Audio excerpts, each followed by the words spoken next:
Y vamos ya con el segundo vídeo de esta sesión 2, en el cual vamos a explicar el desarrollo de la Revolución Rusa. La Revolución Rusa es uno de los principales episodios de la historia del siglo XX. Es fundamental para poder entender lo que ocurrió en el siglo pasado. Dense cuenta que la Revolución Rusa va a ser lo que va a parir, a dar a luz a un nuevo país, que es la Unión de Repúblicas Socialistas Soviéticas, la Unión Soviética.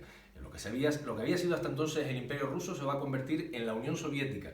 La Unión Soviética se va a convertir, sobre todo a partir de la Segunda Guerra Mundial, en una de las grandes potencias del mundo. Además va a iniciar una polarización del planeta cada vez mayor, en el que para un lado tiraba la Unión Soviética y para el otro los norteamericanos a favor del sistema capitalista, de manera que vamos a entrar en lo que se va a llamar la Guerra Fría. Seguramente que habrán visto muchos de ustedes esas películas en las que los rusos y los norteamericanos se enfrentan. Se están refiriendo a este periodo histórico o al periodo histórico que se inicia con la Revolución Rusa. ¿Vale? Más de 70 años va a durar la Unión de Repúblicas Socialistas Soviéticas, que van a cambiar por completo Rusia y que además van a instaurar un nuevo modelo de sociedad, de gobierno basado en el comunismo, basado en una nueva ideología, en el comunismo, en el marxismo. De manera que este es un episodio, ahora que estamos viviendo un momento histórico también importante, ¿vale? Como es toda esta crisis del coronavirus, de la que seguramente se hablará en próximos años y en los libros de texto dentro de unos años, pues del mismo modo, para poder entender el mundo del siglo XX y también nuestro propio mundo,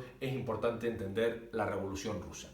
La Revolución Rusa tiene dos fases, de manera que como ustedes van a tener que hacer un esquema, yo les recomiendo que hagan un apartado sobre la Revolución de Febrero, porque ese va a ser un momento importante en el cual se derroca a los zares, a la dinastía que reinaba en Rusia en ese momento. Primera oleada revolucionaria, Revolución de Febrero y luego una segunda revolución en octubre, que va a ser en la que se va a instaurar el sistema comunista, o se va a instaurar o van a vencer, digamos, los bolcheviques, es decir, los comunistas, los marxistas, ¿vale? Es decir, es una revolución en dos fases. Una revolución, como digo, de febrero y luego otra en octubre. Y en medio dejaría otro apartado intermedio sobre el retorno de Lenin, es decir, del líder de los bolcheviques, del líder de los comunistas, que estaba exiliado fuera de Rusia y que justo a raíz de la Revolución de Febrero regresa a Rusia y encabeza todo ese movimiento que va a dar lugar a la Revolución de Octubre. Pero empecemos con la Revolución de Febrero. Es la revolución fundamentalmente en la que se derroca, como digo, a la dinastía de los Romanov, que durante siglos había gobernado como zares, es decir, como emperadores de Rusia. Todo empieza con una gran manifestación en San Petersburgo, en Petrogrado. El nombre eslavo es Petrogrado, el nombre latinizado es San Petersburgo. Pues bien, una manifestación, como digo, seguida de una huelga general, de la toma de los propios de los cuarteles militares. Dense cuenta de que muchos militares estaban en contra de que Rusia continuase en la guerra. Estamos en el año 17, en el cual ya llevamos 3 años de Primera Guerra Mundial, y la Guerra Mundial, como dijimos en el vídeo anterior, había azotado especialmente a los rusos. Era el país que más estaba sufriendo los efectos de la guerra, donde más gente estaba muriendo, donde el hambre era en dimensiones mayores. Pues bien, el zar tiene que abdicar, es decir, tiene que ceder la corona, tiene que dejar de gobernar, y eso va a dar lugar a una cosa que se llama el gobierno provisional. Hablaremos varias veces en esta sesión del gobierno provisional, es decir, un gobierno encabezado sobre todo por liberales, es decir, no por comunistas, por gente con ideología liberal, que lo que quería era separación de poderes, una cierta democracia liberal, como la que estaba instaurada ya en buena parte de Europa, y que convierta en definitiva a Rusia, pues eso, en una democracia parlamentaria. Bien, ese gobierno provisional, que estaba dominado, como digo, por partidos burgueses, como el partido de los cadetes, va a cometer seguramente un gran error principal, que es no salir de la guerra. Es que precisamente el detonante de esa revolución que los había llevado al poder, que había acabado con los zares, era los efectos de la guerra, lo triste que estaba siendo, lo dura que estaba siendo la guerra para la mayoría de los rusos. Y en cambio, este gobierno se sigue comprometiendo, sigue manteniendo los compromisos que tenía con el resto de potencias, con la Triple Entente, para mantener la guerra contra Alemania. Además, el que se mantengan en la guerra va a hacer que no mejoren las condiciones de vida de la mayor parte de la población rusa de la época, y además que muchas reformas que eran necesarias en Rusia, como por ejemplo una reforma agraria que repartiese tierras entre quienes no la tenían, porque la mayor parte de la tierra estaba concentrada en muy pocas manos, en las manos de la nobleza fundamentalmente, que esas reformas no se produzcan. De manera que la gente que había apoyado la Revolución de Febrero y que había apoyado la llegada de este gobierno se siente desilusionada y empieza a buscar la manera, o empieza a maquinar cómo acabar con ese gobierno provisional. Entre esa gente o entre esas estructuras estructuras que van a luchar por una segunda revolución que sea mucho más profunda, que lo saque de la guerra y que inicie reformas también más profundas, van a estar los soviets, es decir, las estructuras, las asambleas de trabajadores, ¿vale? Las organizaciones de trabajadores que se habían formado fundamentalmente en la revuelta del año 1905, a partir de entonces, que se habían formado para defender los intereses de los trabajadores. Habían soviets en las ciudades, sobre todo de trabajadores urbanos, es decir, de los trabajadores de las fábricas, y también había soviets campesinos en las zonas rurales. Pues bien, esos soviets que incluso se habían llegado a armar, que tenían muchísimo poder, cada vez van a estar más lejanos del gobierno provisional y más partidarios de una segunda revolución que terminará llegando. Pero antes, como les decía, en medio llega o vuelve a Rusia este hombre que había sido exiliado, que se había tenido que exiliar en la época de los zares. Él es Vladimir Ilich Ulyanov, alias Lenin, que es como se ha pasado o como ha pasado a la historia, Lenin, ¿de acuerdo? Bien, va a escribir esas tesis de abril, en el mes de abril de 1917, va a escribir las tesis de abril, es decir, una especie de programa sobre una serie de puntos, sobre qué es lo que debería pasar con Rusia a partir de ese momento. Y lo que va a proponer es, en primer lugar, acabar con ese gobierno provisional que no había sacado a Rusia de la guerra ni había iniciado las reformas necesarias. En segundo lugar, instaurar un gobierno de soviets, es decir, que esas asambleas de trabajadores se hiciesen con el poder de las ciudades y de todo el país. Todo el poder para los soviets, ese era el término o la frase que proclamaba Lenin y que le hizo ganar muchísima aceptación entre estas asambleas de trabajadores, tanto de obreros campesinos, obreros del campo, o mejor dicho, obreros de la ciudad y campesinos, gente del campo. También hablaba de poner fin a la guerra, también hablaba de reconocer a las diferentes nacionalidades que existen en Rusia. En Rusia no todo el mundo habla ruso, es un imperio que se había extendido por buena parte de Asia y que por lo tanto había diferentes pueblos. El reconocer a esos pueblos la posibilidad de que se autogobernasen, de reconocer sus idiomas, eso también le va a dar mucha popularidad fuera de lo que digamos es el núcleo de la Rusia central, ¿de acuerdo? En el extrarradio, en las zonas en las que tenían otros idiomas, otro tipo de culturas, pero que estaban todos dentro del paraguas del Imperio Ruso. Y imagínense ustedes cómo no va a tener aceptación una ideología que le dice a los campesinos que estaban trabajando para los grandes señores feudales por sueldos miserables, que las tierras las van a empezar a manejar ellos y van a ser suyas de las comunidades campesinas, y que las fábricas, lo mismo, que también cobraban sueldos miserables los obreros de las fábricas, también van a ser dirigidas por los propios obreros, por comités de los trabajadores.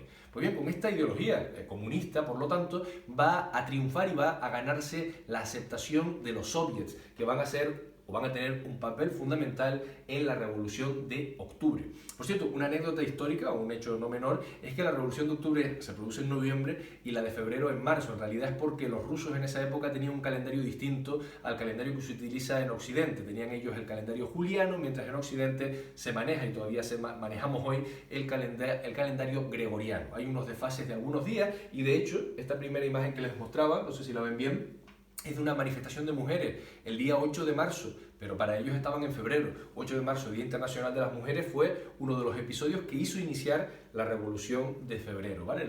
Esa manifestación de mujeres, las mujeres también con su protagonismo en la historia, aunque muchas veces negado. Bien, pues llegamos a octubre y en octubre se produce la toma de Petrogrado o de San Petersburgo, es decir, el Soviet de Petrogrado organiza el tomar la ciudad, el tomar el Palacio de Invierno, el tomar las principales instalaciones en las que estuviese el gobierno, en las que estuviese el ejército, y esa revolución que se inicia en Petrogrado luego se extiende al resto de, sobre todo, zonas urbanas, a Moscú y al resto de las ciudades de Rusia.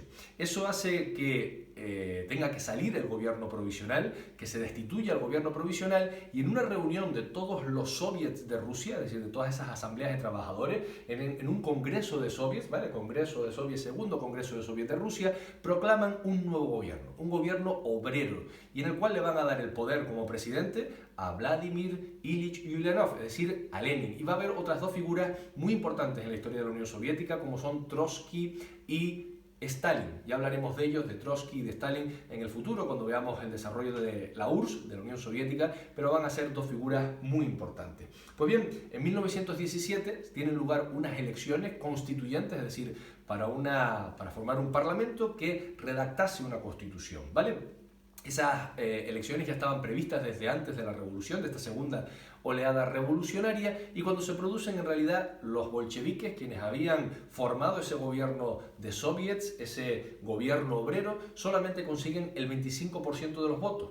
¿Por qué? Porque buena parte de Rusia era la Rusia rural, y en la Rusia rural no tenía tanta fuerza como la tenía en la Rusia de las ciudades, en la Rusia industrial, en la Rusia de los trabajadores de la fábrica, en donde sí tenía más peso el marxismo, pero no así en las zonas rurales. Por lo tanto, solamente el 25% de la población se va a decantar por los bolcheviques, aunque estos iban a tener mucha fuerza en las ciudades.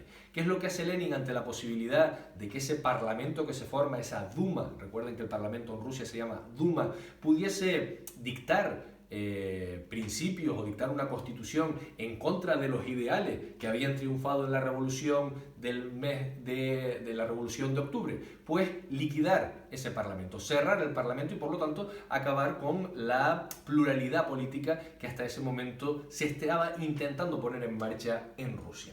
Bien, las primeras medidas revolucionarias también se van a tomar desde este momento, ¿de acuerdo?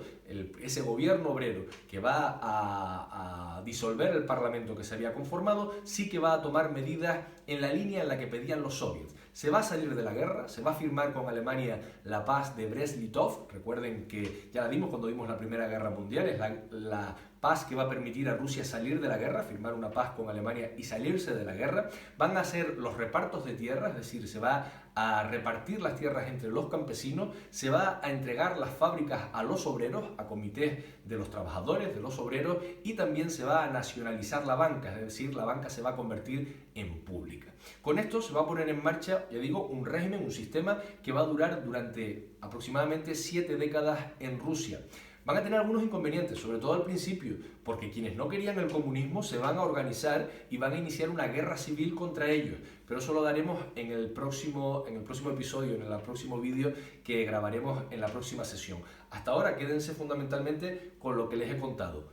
Una revolución, la revolución rusa, en 2 fases. En la primera, la de febrero, se va a derrocar a los zares y se va a instaurar un gobierno provisional dirigido por los burgueses, pero que no van a querer salirse de la guerra. Esto va a aumentar la impopularidad de ese gobierno, va a volver Lenin, va a poner en marcha o va a redactar esas tesis de abril, y se va a producir una segunda revolución que ahí sí va a llevar a los comunistas al poder en el mes de octubre.